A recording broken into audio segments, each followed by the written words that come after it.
Everyone, আসসালামু আলাইকুম। আজকে আমি কাঁচা আমের শরবত বানাবো। যদিও এটা আমার ছেলের আবদার ছিল, কাঁচা আমের শরবত খাবে। তো আমি প্রথমে কিছু আম নিয়ে নিয়েছি। এখন একটু বিট লবণ নিয়ে নিব। সবকিছুই আসলে নিজের ইচ্ছে মতন, পরিমাণ মতন।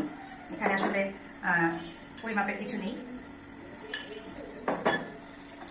চিনি নিয়েছি, লবণ নিয়েছি, কিছু পুদিনা পাতা নিয়েছি, আর কাঁচামরিচ, সেটা আপনাদের ঝাল অনুযায়ী অবশ্যই। আমার ছেলে ঝাল কম খায়। তারপরে একটু পানি নিয়ে নিয়েছি। যত যেহেতু ছোট, আমি অল্প পরিমাণে করে নিয়েছি। পরে আমি এটা সুন্দর করে অন্য একটা কিছুর মধ্যে করে নিব। এবার এটাকে আমি একটু ছেঁকে নিব।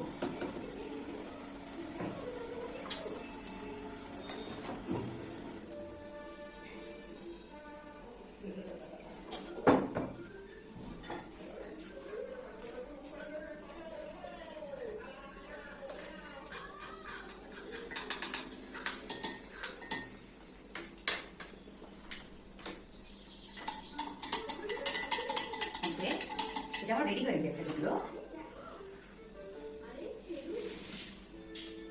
একটু পানি মিক্স করে দিয়েছি, এটা আমার ছেলের জন্য, তার কারণ ও ঝাল খেতে পারে না, আর আমার শরবতে একটু ঝাল হয়েছে। রায়ান, একটু দেখো তো বাবাই, তোমার পছন্দ হলো কিনা। মজা আছে? ঠিক আছে, ঠিক আছে। ধন্যবাদ সবাইকে।